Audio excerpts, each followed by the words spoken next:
the things that we would do if we doubled our income are the same things they're doing.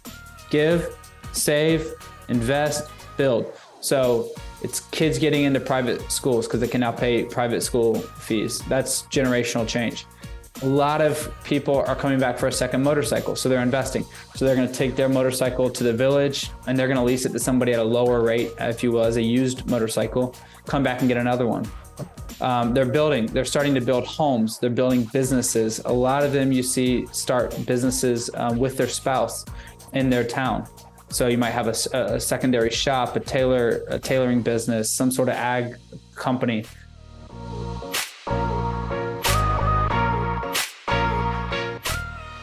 Welcome to the Feast Over Famine podcast.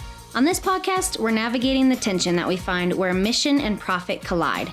We're talking to CEOs, founders, executive directors, impact investors, and all of what we've identified as the global ecosystem of the social enterprise, business for transformation, business as mission landscape. We're talking to them about the obstacles they face, the strategic challenges they've been through, how they're funded, how they were started, and everything that's happened in between. We are trying to share their story in a way that's impactful to help us all to grow the social enterprise space for the better. Enjoy this week's episode with your host, Ryan Mahaffey.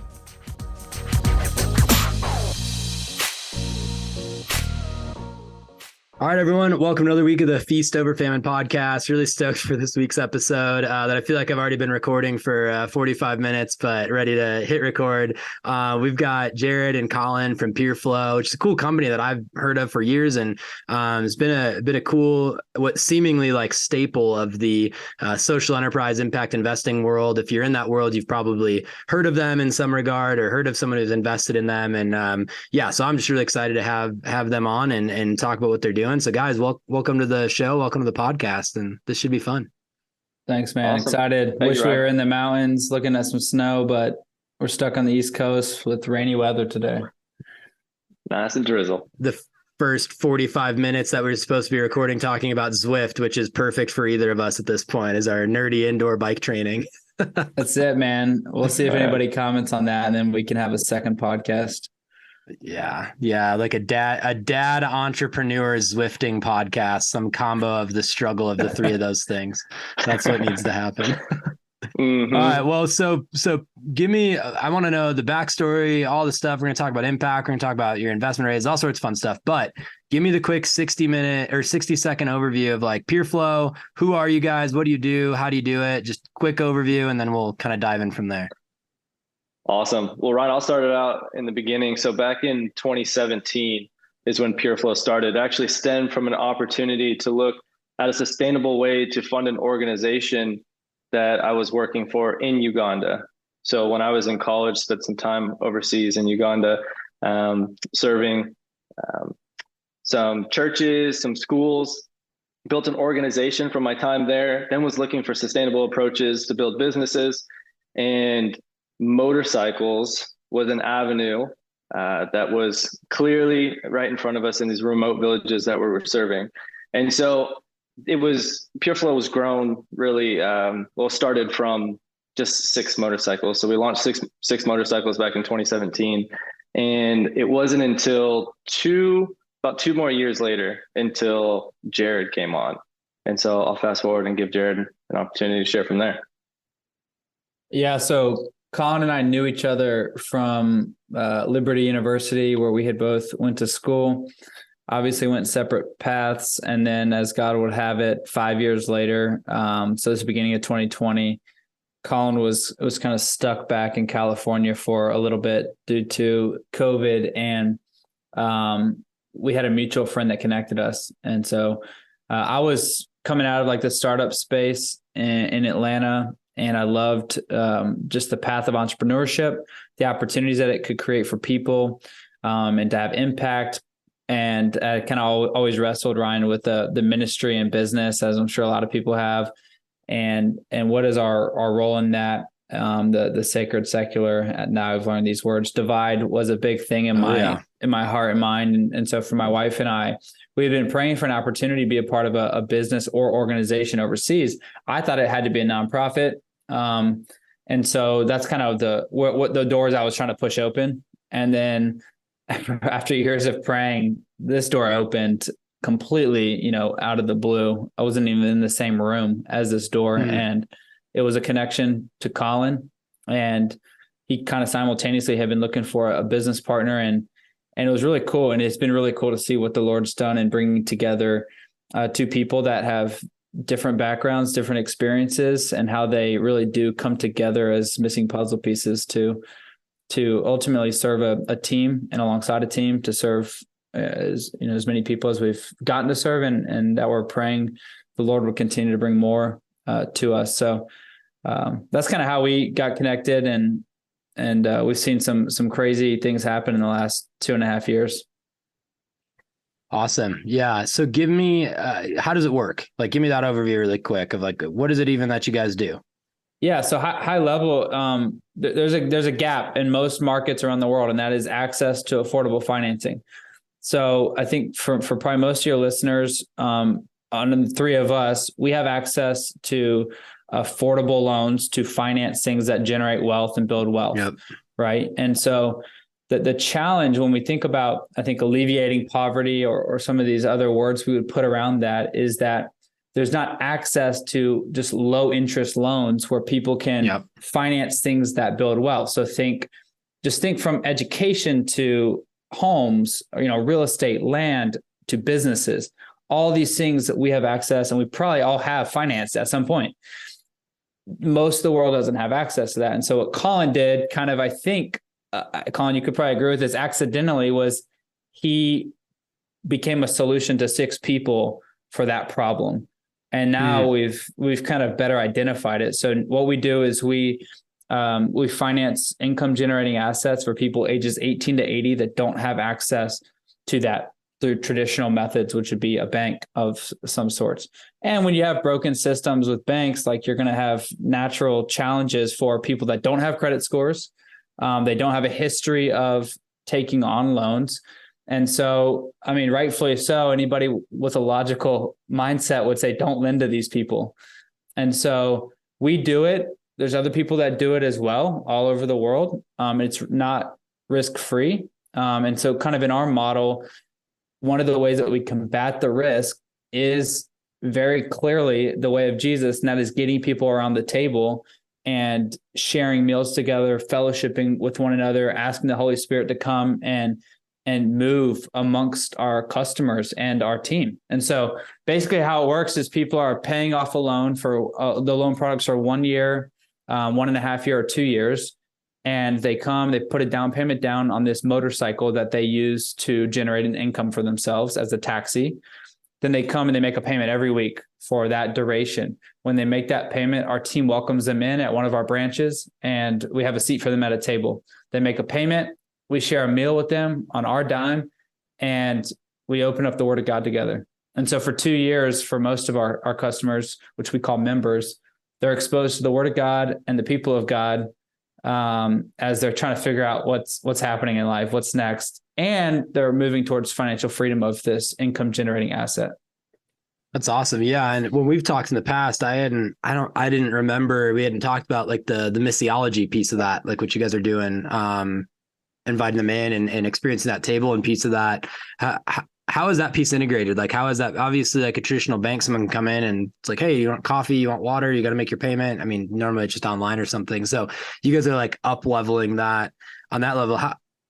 And that's attention as a business and organization. We can get into all this stuff, but like, even the cost of a meal, if the cost of a meal every time someone makes a payment outweighs the interest you guys make, now you're not even profitable. So talk to me a little bit about how you guys have wrestled with like integrating that piece, what some of the obstacles have been, how you guys have moved past them. And because I think it's something like people starting these organizations struggle with all the time. Like, how do we integrate that and what is it going to look like? So curious some thoughts on that.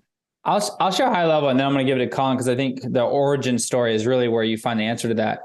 We've just scaled what happened at the origin.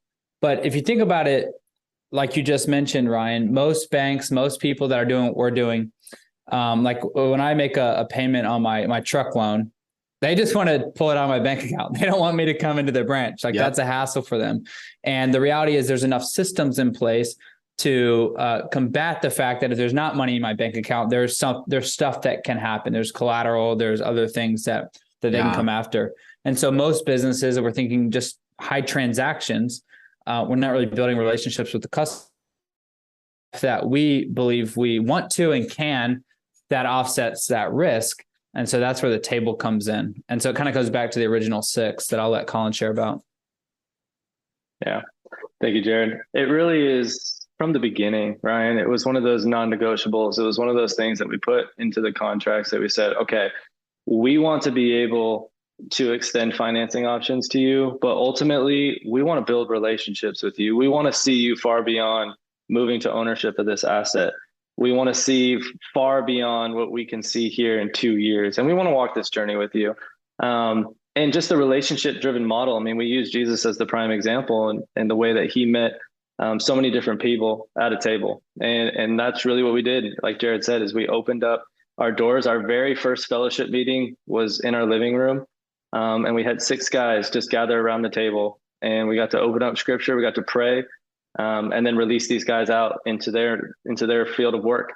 And so when you're talking about the business, right, and the cost of what it looks like to feed these guys, it was one of those things that was baked in from the beginning. So as we've been able to scale, we've been able to work with suppliers that have helped us in terms of, what we're able to offer, whether it's tea, coffee, chapati, which is like a take on a non-bread, bananas, different types of fruits, sugar. But it was a non-negotiable. It's like, hey, that's what the expense is. And we want to make sure that that's something that we're going to extend. And what we did is we brought them in cohorts. So we made sure that when they came in with another certain amount of guys, which was usually anywhere from 8 to 12, and specific timeframes, so that they could build relationships, not just with us, but other guys who are doing the same or similar jobs, living a very similar lifestyle, facing very similar circumstances. And so that they could piggyback off of one another. They can ask questions with one another. They can really pray intentionally with one another. And the fruit that we've seen from that is incredible. And it's something that we find a lot of joy in, and one of those things that's the bedrock of what we do and how we serve the communities in Uganda. Yeah, which is awesome. I mean, it's an expression of the local church in that sense, which is cool. Which brings me to another question then, like what has partnership been with the local church? That's a piece the organizations we work with wrestle with. Sometimes as a founding church partner, or the Episcopalian church or the Lutheran, whatever church denomination has been in that part of that country for 200 years or something.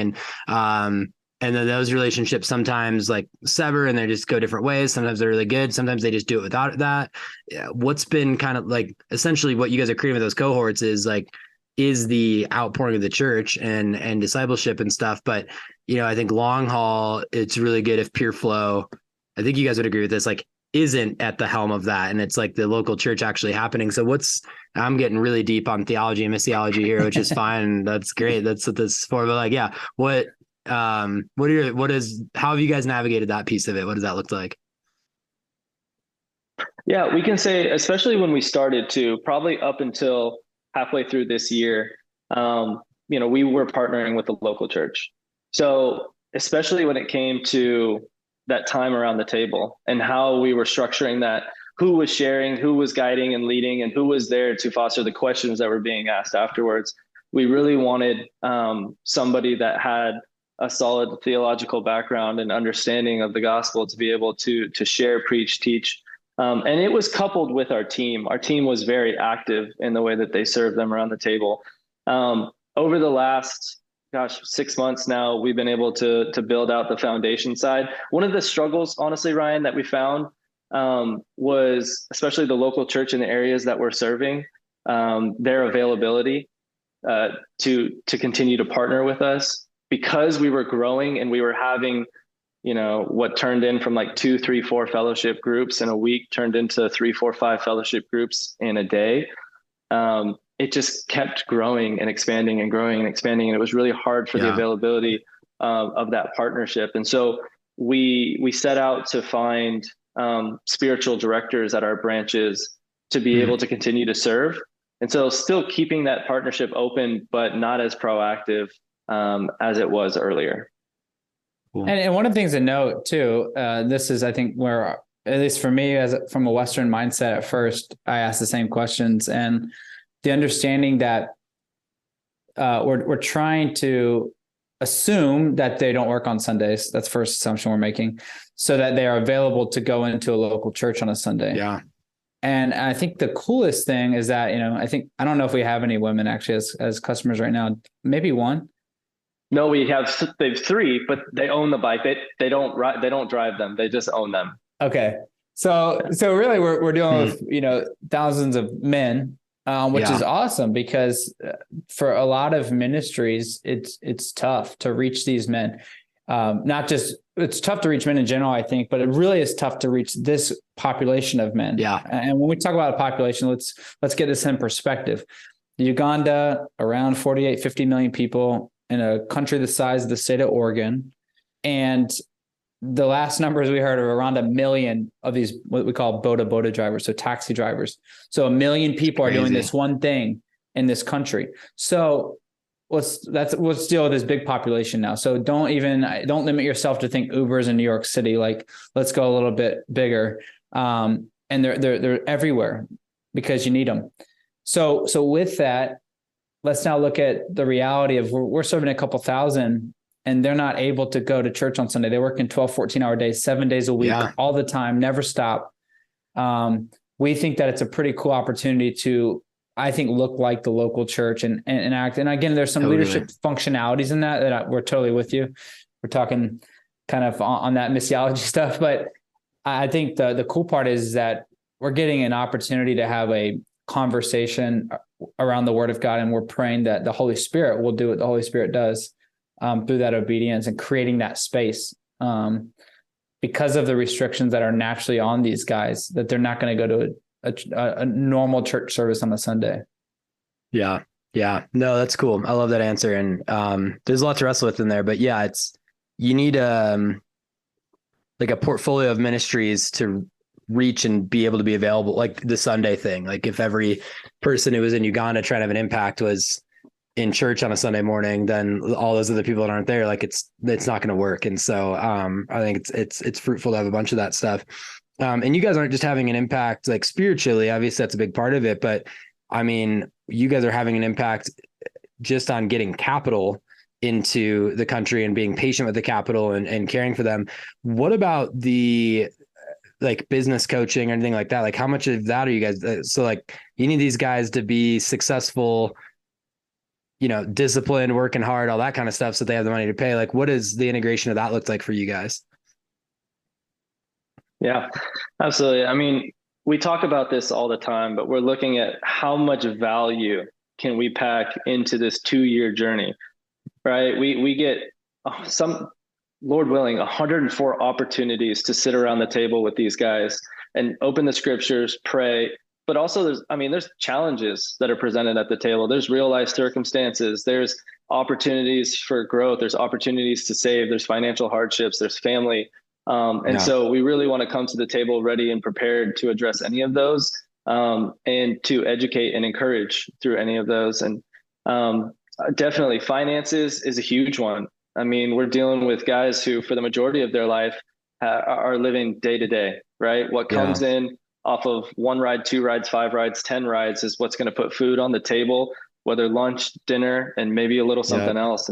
And so what we've done is we've really taken the approach of not just to meet and chat on that weekly basis, but we have member engagement leads at every single branch that are actively engaging all of our members when they start quarterly and then when they finish.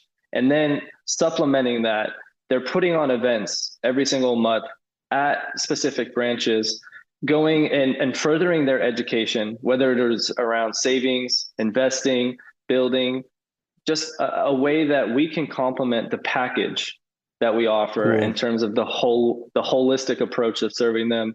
And so far, I mean, we're definitely seeing fruit from the way that they are saving, the way that they're investing, and even the way they're giving back to their communities with the little excess that they do have. And that was going to be a piece I asked, like, okay, so once you get someone capital, once they are having spiritual growth, all these things are like kind of cruising, like, what does it look like for alumni? Are you guys encouraging people and seeing them go on? And maybe my question is, give me a couple of really cool success stories, right? Like, okay, are they going on and starting their own Pureflow and they're financing a bunch of people, or starting other small businesses, or like, give me, maybe that's a program model you have, is like they're paying back in or something, but give me like a couple of the key success stories that looks like. So I think the longitudinal study hasn't been fully published yet. So we'll come back to you when that's done. Just because, let me give you like a little bit so that you and everyone listening can have some perspective of the 5-year journey. So 6 motorcycles, 2017. Fast forward 2020. This is when I first heard the story, and I said, this is a great story. We need to tell the story to more people. 80 motorcycles. Okay, so that's 3.5 years into the business. Then 2021, start of 2021, 110 motorcycles. So active loans, active people paying these off. Yep. Start of 2022, 473 motorcycles. Today, where are we at? I'm timestamping this, Ryan, which maybe I shouldn't do, but let's just say we're wrapping up 2022 and we're at just around 1,800 motorcycles. So you'll see if our loans, on average, most people, about 80% are doing 2-year loans. So now what we're seeing is that we're going to have this flooding of new owners, is what we call them. We used to call them graduates. Then we realized, no, they're new owners. So we've got new owners coming in. So we've seen about 400 plus people move to ownership. We'll see that number uptick dramatically in the next 12 months, which is great, because now we're going to ask this question that you're asking on a more like a larger scale through a study that our member engagement leads are conducting. Specifically, though, the stories are crazy. I mean, there's a lot of these stories. So perspective, when someone moves to ownership of this motorcycle, on average, they're doubling their take-home income if they continue to do the same thing every day. So they're having to pay to us, and we're below market rate. They're having to pay to us about 50% of what they make. So then when they own the bike, they're doubling their income. They no longer have to pay for this motorcycle. And so the things that we would do if we doubled our income are the same things they're doing. Give, save, invest, build. So it's kids getting into private schools because they can now pay private school fees. That's generational change. Yeah. A lot of people are coming back for a second motorcycle. So they're investing. So they're going to take their motorcycle to the village and they're going to lease it to somebody at a lower rate, if you will, as a used motorcycle, come back and get another one. They're starting to build homes. They're building businesses. A lot of them you see start businesses with their spouse in their town. So you might have a secondary shop, a tailoring business, some sort of ag company. So, you can train them, and yes, there's definitely ways our team, who are their neighbors, can come around them. I mean, I would probably struggle to come around them and give them advice, but our team can. Totally. But the reality is, I say this because it's kind of funny. If anybody here that's listening to this podcast gets, doubles their income tomorrow, I think they would probably do those 4 things. They would save, give, invest, and build. And so we've seen the same thing happen there. One of the tension points we've experienced in the past is like when people, this doesn't have to be about the guys you guys are working with, but it's just philosophically, like when all of a sudden someone's income doubles like that, if that individual hasn't grown up with financially sound help or grown up with money, like people can it's like the person who comes into money randomly, trust fund hits and they blow it all. And like their addiction, like all these kind of trends, like can just like blow through the roof. Right. Have you guys wrestled with that at all? Just in terms of like, oh man, okay, now all of a sudden they've been paying this and all of a sudden their lifestyle changes. Hopefully it's save, invest, build, give. But in reality, you want to kind of like mentor someone into that season and how to do those things. And obviously it sounds like you guys have those things in place, but has that been an issue or something you guys have been proactive on, or am I making something up that's not there and is only there in other parts of the world that we've worked on? No, you're good. You're good. Honestly, Ryan, I mean, that definitely is a tension point. And that's what Jared's talking about is like, hey, we are heavily investing in these guys for 2 years, right? And we've built relationships with them. And so there's trust built on both sides. Like the fact that they've come and they've paid and they've made those sacrifices week in and week out, and that we'll continue to serve them, that we'll continue to open our doors to invite them in and sow into them. And so there's this incredible trust that's built, and it's like a pillar, right? And so what we're trying to do is then analyze what are those other offers afterwards, because we don't want to run into that, right? We've been selling, but we don't want it to go into a drought. That we want to be able to provide the opportunities for them to continue. I mean, if they're building and they're investing, like, man, we've built such a great track record and trust. We want to continue this journey and continue facilitating your growth through different income generating assets. And so that's right now where our tension point and us really analyzing is, okay, what type of avenues, what type of income generating assets, what does the journey look like after this? So to really answer your question too, I mean, we have not analyzed, or we don't have information on every single person that has moved to ownership and where they're at. A lot of them do come back, as Jared stated, but a lot of them do ask, what's next? I want to be a part of what's next. And so we want to be able to offer them that high impact, that high value package that is that next thing. Yeah, totally.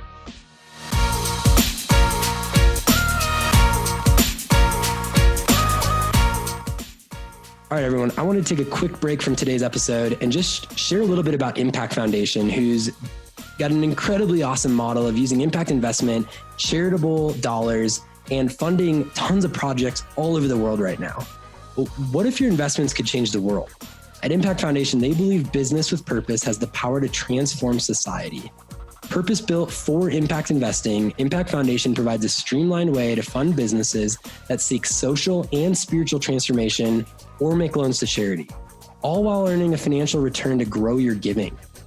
Donors and investors have already supported more than 200 redemptive enterprises through their impact accounts. They provide needed fuel for companies that exist as a force of God's redemptive work in the world. To learn more about what they're doing in their kingdom impact investing model, visit impactfoundation.org.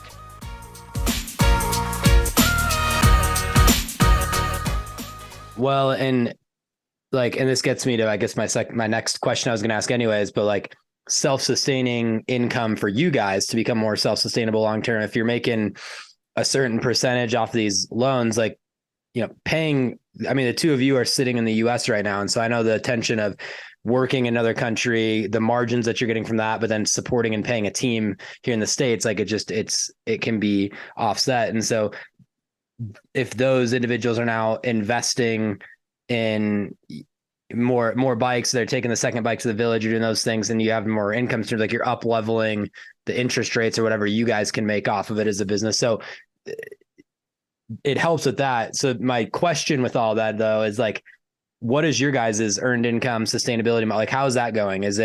How do you guys have that built out? What's working? What's not working? How are you guys funding? I know you guys mentioned bringing on an investment raise. You guys are essentially loaning. So talk to me a little bit about like your business model on that side of things and how you guys have made it work. Yeah. So as most businesses that start kind of bootstrapped, I mean, that was the Pureflow story. The 6 bikes that Colin talks about were paid for from $6,000, the last $6,000 that he had in his bank account. So hopefully not the last $6,000 he'll ever have, but just the last I think he's recouped a little bit of it. His baby boy, maybe, I don't know. He's bought him a lot of stuff in the last 8 weeks, his newborn. So a newborn will drain that really fast. That's true. I think he'll be along okay. with sleep and your mental health a lot of the times. Yeah, all three kind of drained. No, so I mean, so like a lot of startup stories, you know, there hasn't been a big equity investment still to this day. The only equity that's been given away was Colin giving it away to people that he felt could build a team with them, including like a lot of people on the team in Uganda, which is awesome. And I think the reality was that he did something and he saw that it worked over time. So when he went from 6 to 80 in 3.5 years, that was just slow organic growth, being patient, saying there's enough cash to buy another asset, loan it out, market rates a little bit below that, and managing cash and, being wise with expenditures, which is, again, I think sometimes for me, I can try to separate how businesses should run based on where they're at in the world. But at the end of the day, there's some simple guidelines that we can use. That is manage cash well, do what you can in a lean startup. And like, it's the same things. And then it's funny coming from I live in Atlanta here, and there's a lot of fast growing startups, and the tech scene is just kind of the buzz, and watching people raise money. And so there's some excitement around that too. But I think it is cool when you can have a business that is profitable from day one and still is today, and has grown, I think, within its means, but then used outside capital to scale what works because the market is demanding it. I mean, that's as simply put as what we did. 2 years ago, we said the market demands more. There was a huge shortage of what we could supply to the market. And a wise way to do that was find aligned capital through debt to bring into the business. And you raise money a certain percent and you lend it at a certain percent, and you create a margin in the middle to grow. Yeah. And to build a team. And so that's what we've done.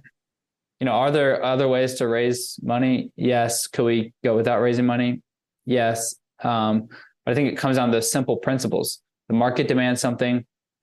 We had a lack of supply for it.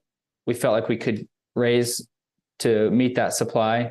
And then we do it in a safe way. So that we never have an oversupply, meaning we don't have a bunch of cash sitting around that's not being used. Yep. Or a $5 million equity round that we're not really sure where to deploy it. So we just go start doing things that we're not sure if they're going to work in the market. Yeah, that's totally. That's de-risking doing business in an already risky environment. Yeah, totally. And so now we can make an income. Yeah. So like we can make a wage. Now we're probably not going to build out a massive, we have 40 full-time people on our team, and we're not going to build out a huge US business because we're not running business in the US. So the economics don't make sense. Colin, did that answer that question pretty good? Yeah, go ahead, Colin. You can disagree all you want with Jared there. Like, go ahead, throw it back or don't. It'd only be the second time today, so we'd be good. Finances round 2. No, Jared. I think he knows what he's talking about. Yeah, that's awesome. Yeah, so I mean, I think that's a segue then too. Like, what's next? What's the future of Pureflow, and like what's on the horizon? You guys have talked a little bit about it, but how do you guys want to grow and scale? Are you guys gonna go to other countries and do this? Is Uganda the limit? I mean, all sorts of fun questions there, but what are some of the key ones that you guys are excited about? You pointing to me, big guy? Yeah. No, I mean, you actually honestly pointed off the screen because you're pointing at it. I know I'm messing with you. No, so we were actually just in country last week, and one of the things that we love to do is engage our leadership team, and really we're seeing incredible growth on that side. Just the way that they're making decisions, the way that they're owning operations on the ground, everything from operations to HR to team building to finance.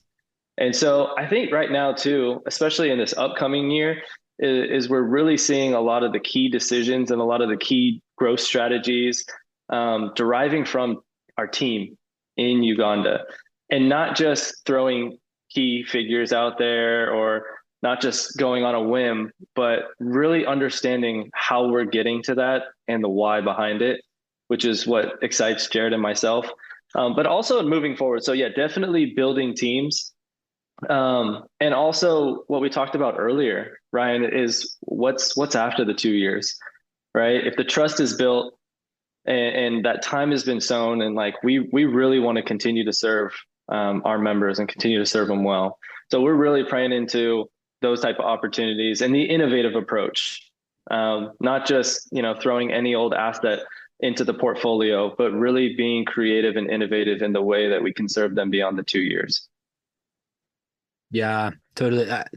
Total side note question on that really quick. Like, you guys say income generating assets. Are motorcycles like the only asset you guys are loaning out for now, or is there some other streams of assets that people are purchasing with you guys? That's the only asset that we have right now in our portfolio, but it's in our loan portfolio. But no, I mean, there's plenty others. And so I think creatively looking at that and then looking against what they have access to, because remember what I mentioned at the beginning, it's people that don't have access. So right. We want to finance income generating assets, 18 to 80 years old, those that kind of is our market, who don't have access. And so not just what could be financed, but also then looking a step deeper to say, hey, in the communities that we're in right now, or communities we want to go to, do they have access to that affordable? Yeah. And if not, let's figure out if we can be a solution for that. But with anything, if you build deep relationships with customers, it's like the best opportunity to then start asking their question, what else can we do to serve you?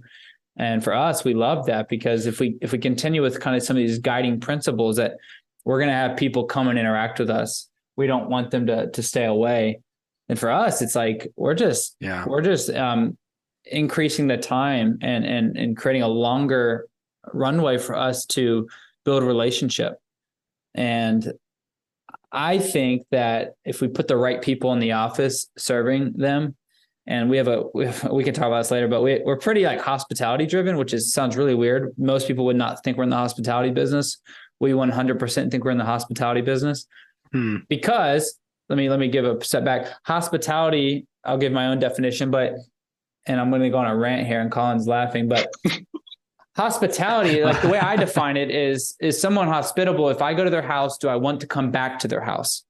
So let's go back to the model, the service model or the financing model.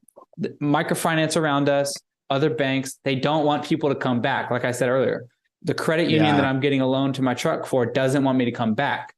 That's inefficiency. We want people to come back. So we have to be driven by a hospitality model, one of welcome, care in our environment where people desire to come. They desire to bring their family back. If we create that and we have our team thinking about that, I think the opportunities are endless. Now we just look at what is this customer paying for somewhere else that we can provide a better service for, or better value or better price, or it doesn't have to be that creative at that point. Yeah. Colin, were you going to throw something in on that? No, I was just laughing just because, I mean, it is one of the things that's really transformed the trajectory and mindset of our whole business over these last few months. Just the way that we collectively serve as a unit. We're serving 1,800 people across the country of Uganda, and they're asking these same questions that Jared's presenting there. And it really is, it's reforming the mindset of these are the people that we serve and the questions that we're asking and the intentionality behind it. And it's awesome. Yeah, it's been great. Yeah, totally. Yeah, I love the hospitality piece of it. And yeah, I mean, most of the time, if you're integrating impact in business, it should flip it on its head a little bit. Like what everyone else is doing is the opposite of what you're doing. And they're doing that because it's profitable and they want to make money. And so if your end goal isn't only to make money, you can do some things that actually are different. The hope would be that you turn an industry on its head then. And so everyone else is like, well, why is everyone going to Pureflow for what they're doing? And all of a sudden the whole culture of finance in Uganda or the world becomes, hey, we want them to come back. We want to have that relationship. And now you got that. I mean, that's a way to have exponential impact because you guys can do 400, 1,000, 2,000, 200,000 motorcycles a year. But if you're going to reach almost 50 million people in a country, you start to change the industry and the perception of culture and how it's working. Now, all of a sudden, you're having a massive impact. And so I think you can change things from the inside out by doing that. So I think that's a pretty lofty goal that I'm throwing out there, but it's one that's is possible and really cool. And hopefully you guys start to see that. And it can be done anywhere. Like that's a great thing. It doesn't just have to be in this, in a place like Uganda, or East Africa or Southeast Asia, or wherever, like kind of, if we just put the mission cap on when we leave our neighborhood. I mean, any business, I would say. And I mean, you can't help but think here is about Chick-fil-A.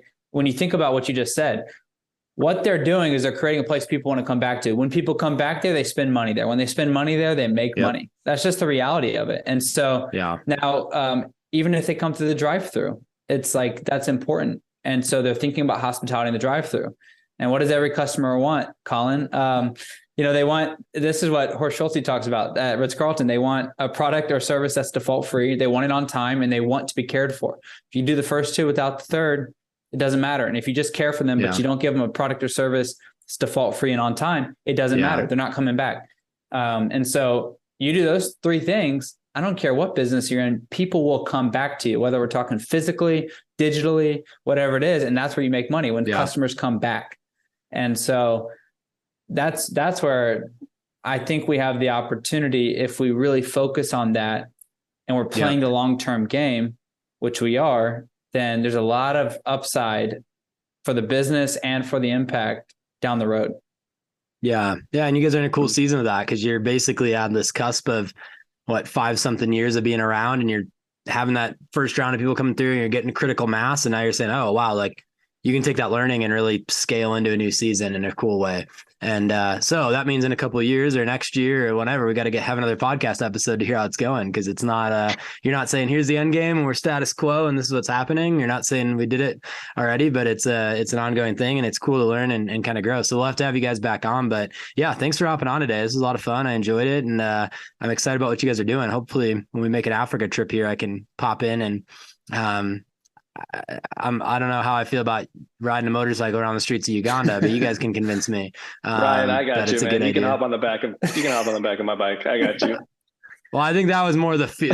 Maybe the more the fear was riding on the back of someone else, not me riding it. But yeah, we'll get you your own 2 wheels, man. You can get your own. We've got a few extras. Hopefully I can afford the loan. I'll have to just buy it. I'm excited for the meals and chapati and all that stuff that comes with my loan if I do it. That's it, man. The goal is if you come, that you'll want to come back. So yeah, we'd love to have you. Yeah, that's awesome. Well, cool guys. Well, thanks for being on. This was a lot of fun, and keep up the good work. Thanks, Ryan. Absolutely. Thank you, Ryan.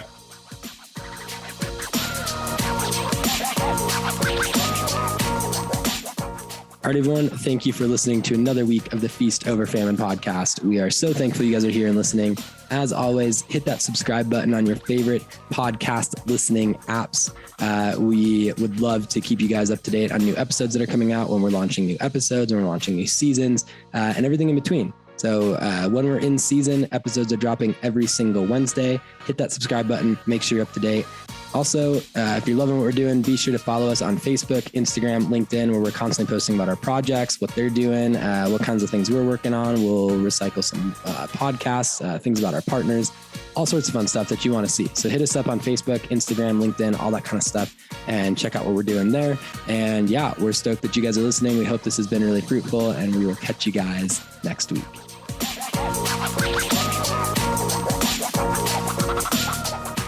And lastly, as you guys all know, we always talk about all sorts of things with impact investing, investment opportunities, entity structure modeling, how projects are getting capital. And as a disclaimer and a reminder, Feast Over Famine does not provide legal, tax, accounting, or other professional advice. You should consult professional advisors concerning the legal, tax, or accounting consequences of any activities related to your project or a project you're supporting. Feast Over Famine doesn't consult, advise, or assist with the offer or sale of securities in any capital raising transaction. We don't do that for the direct or indirect promotion or maintenance of a market for any securities. And Feast Over Famine does not engage in any activities for which an investment advisor's registration or license is required under the U.S. Investment Advisors Act of 1940 or under any other applicable federal or state law, or for which a broker's or dealer's registration or license is required under the U.S. Securities Exchange Act of 1934 or under any other applicable federal or state law. So there's your investment disclaimer. Hopefully that's helpful if you need it. And if you ever have any questions on that side of things, don't hesitate to reach out to us. Take care.